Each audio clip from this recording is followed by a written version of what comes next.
Want 5-star service from a financial institution you can trust? Whitney Bank has you covered with nearly 200 locations across the Gulf South and products for businesses of all sizes. Learn more at HancockWhitney.com. Member FDIC. Major support for Out to Lunch is provided by the law firm of Jones Walker, established in 1937 with over 375 attorneys in offices throughout the U.S., providing a comprehensive range of services to a local, national, and international client base. JonesWalker.com.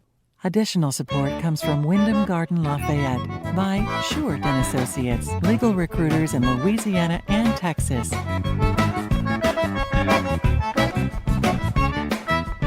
From Social on Johnson Street in Lafayette, we're out to lunch with creative business consultant Aileen Bennett. It's business Acadiana style. Hi, I'm Aileen Bennett. Welcome to Out to Lunch. Over the last couple of years, we've had to deal with the fallout from big changes in the oil business. We have been far less battered by equally cataclysmic changes in the film business. If you haven't been keeping up, here's the thumbnail sketch. In 2003, the Louisiana Legislature decided to attract film production to the state by giving film productions 30% of their budget in cash. That meant that if you were a Hollywood film producer making a $100 million movie here, the state of Louisiana would write you a check for $33 million. We started getting more film production than we'd ever dreamed of, so much that Louisiana came to be known as Hollywood South. It seemed like a win-win. Hundreds of local people became film crew and started working non-stop, mostly in Baton Rouge, New Orleans, and Shreveport. In the middle of 2014, the legislature realized it was giving away about $250 million a year to already wealthy film executives, and that figure was about to balloon. So they put a much lower cap on the amount of money they would give away in any one year. As a result, most of the film companies instantly picked up and left. Through all these Hollywood South ups and downs, here in Acadiana, we've managed to keep our film business humming along quietly. Actor and producer Marcus Brown was raised in Jeanerette and lives in Lafayette. You may have seen Marcus in the Academy Award-winning movie 12 Years a Slave, or in any of the 74 movies or TV shows he's been in since 1995. Marcus's production company, Believe Entertainment, has completed its second major motion picture. Marcus, welcome to Out to Lunch. Thank you, Aileen. Nice to be here. Andrew Morgan Smith comes from Lafayette and still lives here. Andrew is a musician. He writes and plays as much music as any working musician around here, but don't look for Andrew performing at the Blue Moon. If you want to hear Andrew's music, you can listen to the score of any of the 61 big screen movies and TV movies he's composed, including Jeepers Creepers 3 and the cult classic shark movies Ghost Shark and Trailer Park Shark. I've got to know more about Trailer Park Shark. Andrew, welcome to Out to Lunch. Hey, Aileen, it's great to be here. Marcus, the two sides of your career in the film business are completely opposite. As an actor, you're not responsible for anything except your own performance. Even your food and transportation is taken care of while you're making a movie. But when you're producing, you're responsible for everything, including possibly making a movie that, for reasons out of your control, doesn't make any money. Why do you want to step away from being a movie star and take on all the stress that comes with producing a movie? What's the attraction for you? Interesting questions. In relationship to performance, I certainly wouldn't call myself a star. I'm happy to call myself a working actor. And when you're working on set as an actor, there are different gradations of budgets. So there are different amenities, experiences, et cetera, et cetera. But my wife and I, Yvette, have focused on Believe Entertainment and its ability to really create a niche market for itself in Louisiana and then leverage that experiential knowledge and the relationships to expand beyond that. Why make that change or why make that leap? There's one thing when you're an actor, you're there selling yourself and hoping that what you sell is something that someone wants to engage. As a producer, you're also selling, but you're also selling to put forth a vision where you can have a great deal more influence in how things are manifested. So in that regard, it was a natural kind of inclination for us to really pursue how can we make a larger impact, not only within our community, but with our artistic aspirations. So, as an actor, are you always watching the producers and learning from them and kind of having that business brain on while you're acting, but are you watching what goes on to learn, and what producers have you learnt from? From day one, when I was in my master's program at LSU, one day we found out that Dead Man Walking was going to be shot in Louisiana, and we weren't allowed, per se, to audition at the time. Not because being we were allowed training. has never stopped you, Marcus. Right, so that was an opportunity. So I said, I want to be on set. I want to see what I'm training for and preparing for. So I walked down to the field house and I said, I'm a trained actor, or at least training to be an actor in that scenario. So I wanted to get on set. So I did get on set to watch the making of Dead Man Walking as an extra. It was my first and last extra role, but it was really about me watching the environment that I wanted to be in. And once I became a working actor, I continued to watch the environment and the decision makers and how everything was put together. I was also working on my dissertation when I was doing a television pilot for ABC, and I utilized that experience to write and start developing my thesis for my dissertation. And someone was saying, what are you doing? Why are you writing all this? Or, in between breaks or in between, takes. I was like, I'm writing my dissertation. Well, what do you want to do? And I was like, well, after watching this, I know I want to be a producer, and watching how everything is put together. So hopefully that kind of gives you a perspective. That does. Andrew, composing music for movies is a highly specialized skill. Even though there are not many musicians who can do it, there's even fewer films made, so it's a very competitive field. With over 60 film credits, you seem to be very established. But in the film business, they say it doesn't matter how established you are, you're only as good as your last project. I guess that kind of Hollywood mentality is why you choose to live here and not in Hollywood. But do you think at some point, if you want those really big budget A-list movie gigs, you're going to have to move there? I have a question in my life of how big I want to get. Marcus would probably know better than myself, but there's a handful of major movies made every year, that would require you to be in LA size-wise. But a lot of guys still they'll have, their studio in LA, but then they'll have a place that they go off to that they work on. There's a lot of, someone like Howard Shore, writes in upstate New York, so it's not that it can't happen. Right now I'm just kind of taking my time and trying to figure out what the next direction needs to be, just because it's, I was up for a DreamWorks animation gig last month that I was one of two guys up for, and that was a concern they had, was where my location was and how I'm going to do it. But now, even if I'm in LA, I'm no one's getting out and getting in their car to go drive 3 hours or 2 hours or an hour just to go watch 10 minutes of video to give you feedback on it. It's a very, I'm going to say antiquated, not in a negative sense, but antiquated is in, it's not a very efficient way of doing things. Yeah, I would have thought it was all super fast internet and everybody collaborating. That's basically what I do. If Marcus hires me on a movie and he directs, what I end up doing is, a lot of times is, I have the movie in front of me. We have what's called time code, which is just a very exact moment in the picture where you can actually sit there and go, okay, down to the frame, this is where this music starts, right? And I send them an MP3. They can drag it in, drop it exactly where I have it in my cut, and then they have control over turning it up and down. And we don't even see each other. He can call me and say, hey, I don't like this, or I like this, or email me notes, or do whatever he wants, or we could even do Skype. But it's really not, I think there's actually a lot of benefit from not being in the room with a lot of those people, but a lot of higher up companies that are still used to doing things a certain way do have a preference of how they do something, Marcus, how much does it change a movie when you get that music, when you're producing a movie and someone sends you that, you get that from Andrew or another writer, how much does it change the movie at that moment? We recently just got the opening credits to our last film, Dirt Road to Lafayette, before we submit to Sundance. And watching the overlay of the music changed so much. I haven't even seen the rough cut yet because I knew that, giving the director that first opportunity to see the rough cut, do what they need to do, make their decisions, and then I know the music is going to add so much more to creating or enhancing the pace that the director has already established and finding the right nuances.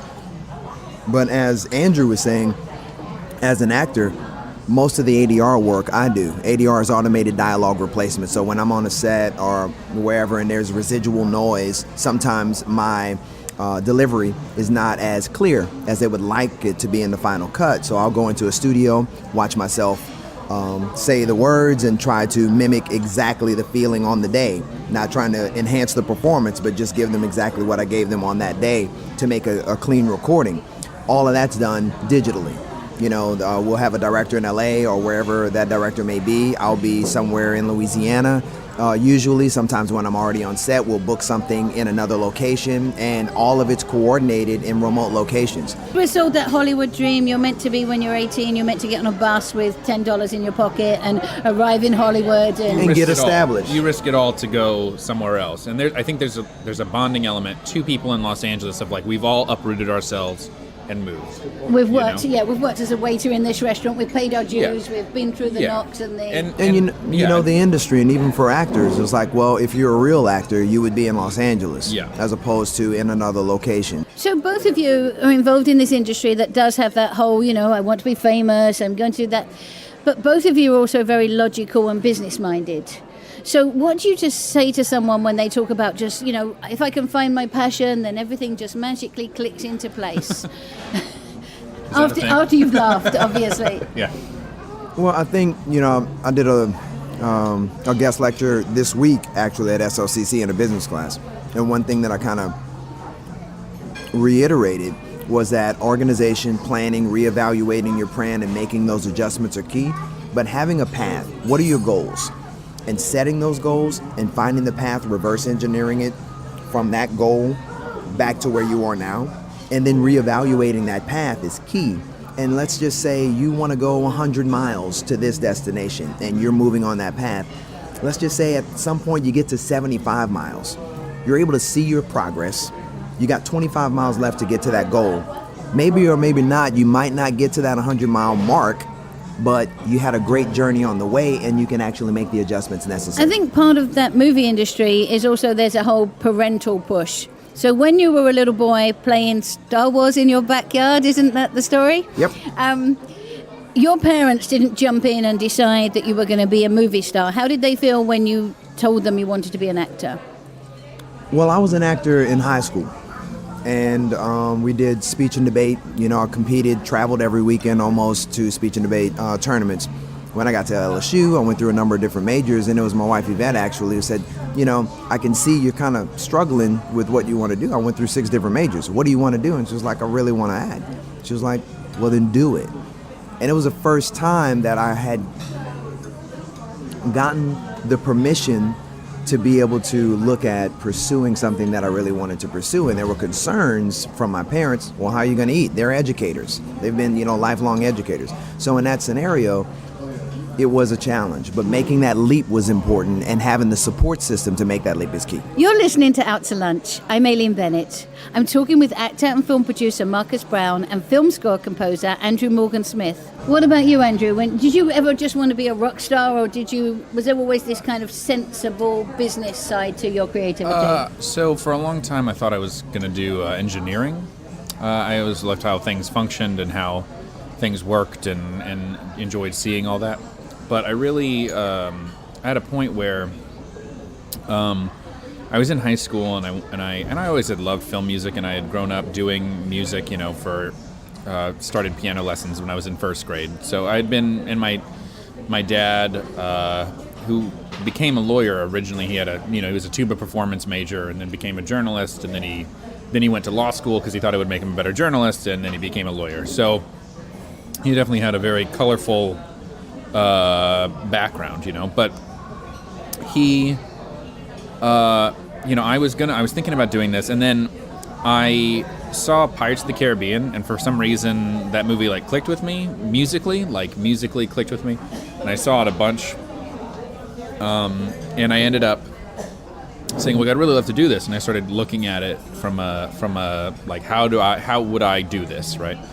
And I talked to a number of composers, and something that came across very strongly to me is that you don't need a degree to do this. And in fact, like, in some ways, in some industries, or I shouldn't say some industry, in some ways, like, if someone comes up to you and says, "Well, I got a degree from Full Sail or whatever," they just go, "Okay, but what's your demo material? What do you do? Like, what do you look like, or what do you sound like? What are you doing?" Right?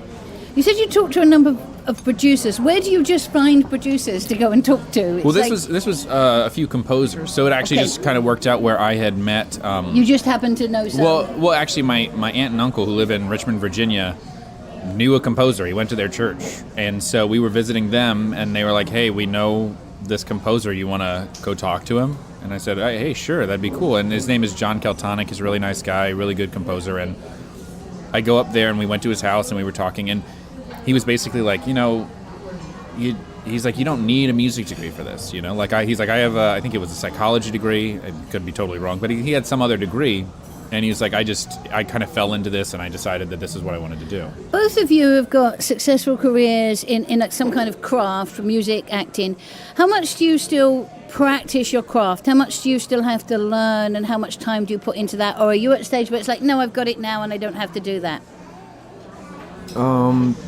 There's a book by Sanford Meisner, and the introduction to that book basically says, on acting, you can't really call yourself an actor until you've been practicing the craft for 20 years.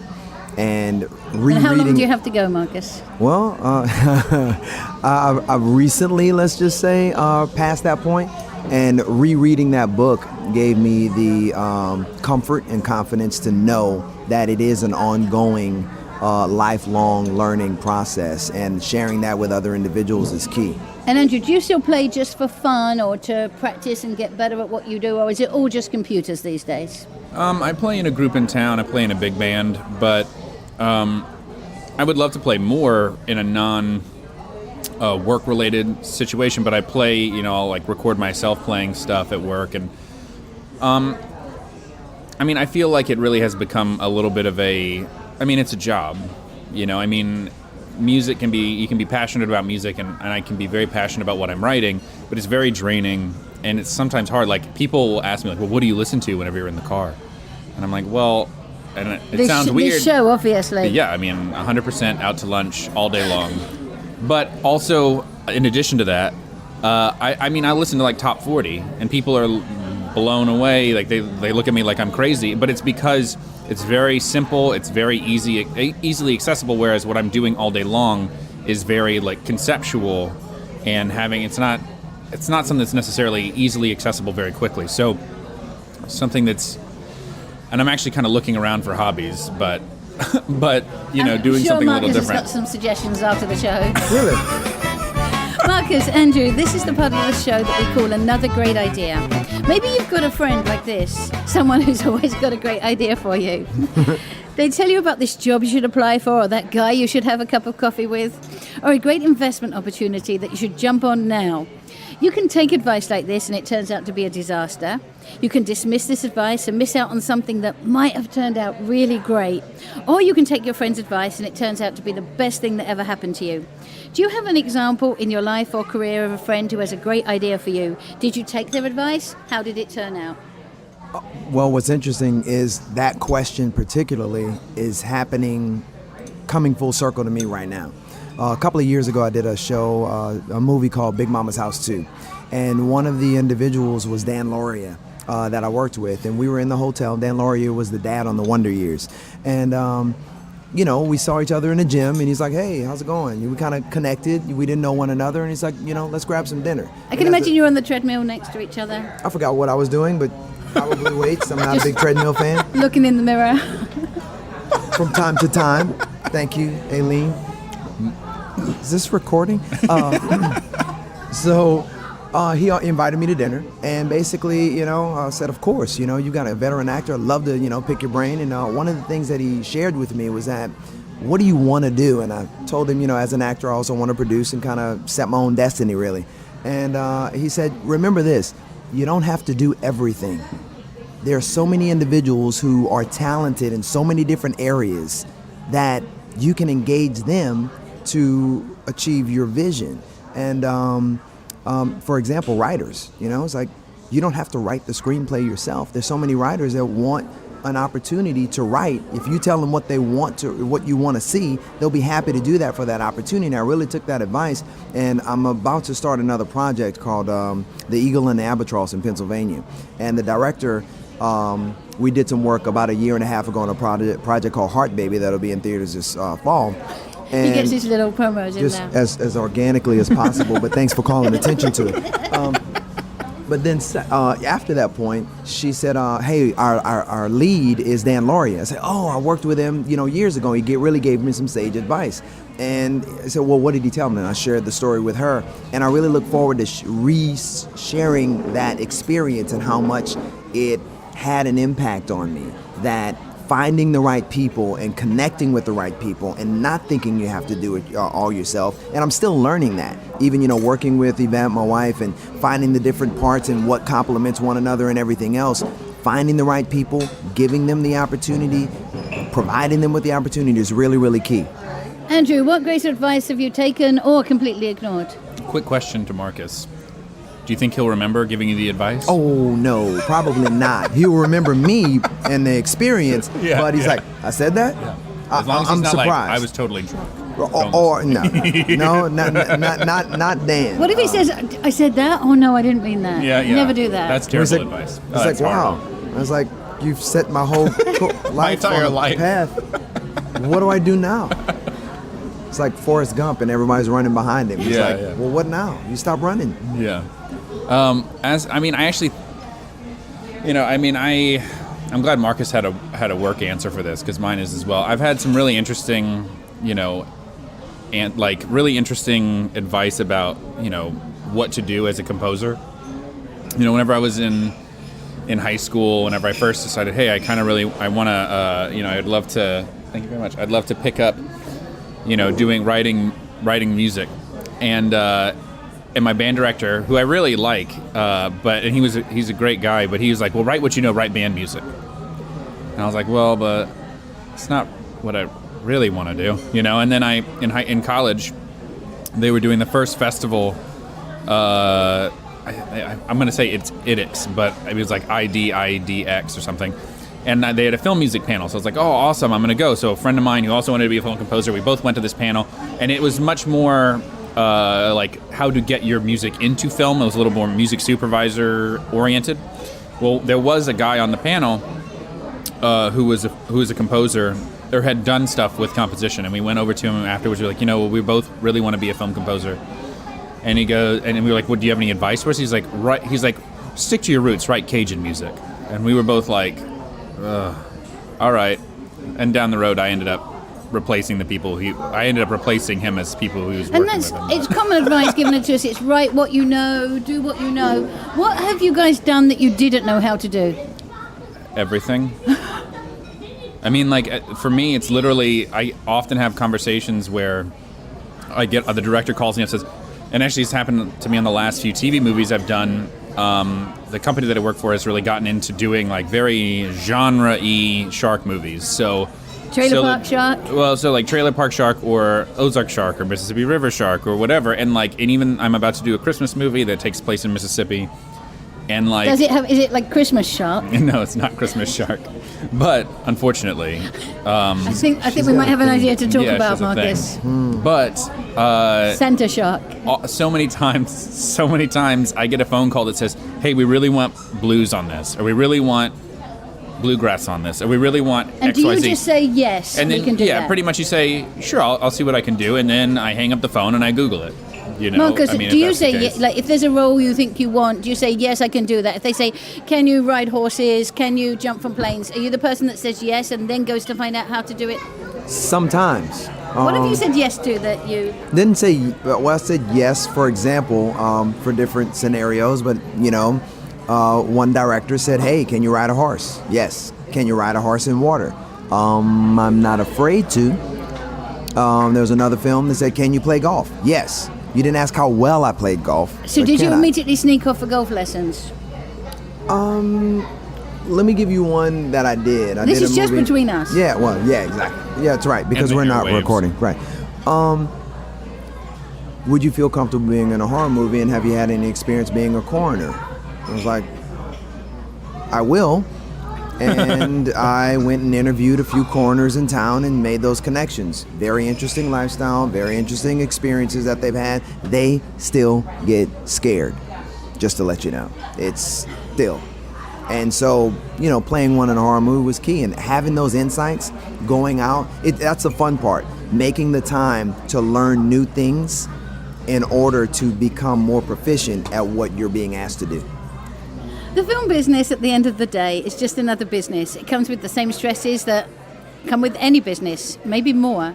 But then again, you two guys are making movies, and well, that's just more glamorous than what most of us are doing. Marcus and Andrew, all of us here in Acadiana, are proud of you both. Not just because you're from here, but for living here and managing to succeed in Hollywood on your own terms. We look forward to keeping up with your continued success, and especially look forward to hearing you thank us all by name in your acceptance speech at the Academy Awards one of these days. Thank you both for taking the time to join me today on Out to Lunch. Thank you very much. Thank you. It was a pleasure. My guests on Out to Lunch today have been actor and film producer Marcus Brown and film and TV composer Andrew Morgan-Smith. You can find out more about Marcus's and Andrew's movies and TV shows by following the links on our websites, krvs.org and itsacadiana.com. Today's show was recorded live over lunch at Social Southern Table and Bar in Lafayette. Social is open 6 days a week for lunch and dinner with brunch on Sundays. The producer of our show is Grant Morris. Our technical producer is Eric Morrell. Our researcher is Anne Christian. Our theme song, Encore Monsieur Nice Guy, is written by Mitch Foreman and performed by Mitch Foreman and Andre Michaud. Our Acadiana business consultants are Pete Prados from Innovate Acadiana, Zach Barker from The Opportunity Machine, and Dr. Blake Escaday. If you want to know what we all look like, you can find photos from this show on our website, itsacadiana.com, and on our It's Acadiana Facebook page. These photos were taken by Gwen Aucoin. You can get this show and past show as a podcast wherever you listen to your podcasts. You can keep up with us on all kinds of social media by going to our website, itsacadiana.com. Out to Lunch is a production of INO Broadcasting for itsacadiana.com and KRVS 88.7 FM. I'm Aileen Bennett. Thanks for joining me. I look forward to meeting you again next week around the lunch table for more business, Acadiana style, on Out to Lunch. Major support for Out to Lunch is provided by the law firm of Jones Walker, established in 1937 with over 375 attorneys in offices throughout the U.S., providing a comprehensive range of services to a local, national, and international client base. JonesWalker.com. Additional support comes from Short & Associates, legal recruiters in Louisiana and Texas, from Wyndham Garden Lafayette, located off Pinhook, near Carlis Saloon. Wyndham Garden Lafayette is a pet and family-friendly hotel with reception space for large and intimate events, free parking, free Wi-Fi, and a free shuttle within 3 miles that includes the airport and downtown restaurants. Want 5-star service from a financial institution you can trust? Whitney Bank has you covered with nearly 200 locations across the Gulf South and products for businesses of all sizes. Learn more at HancockWhitney.com. Member FDIC.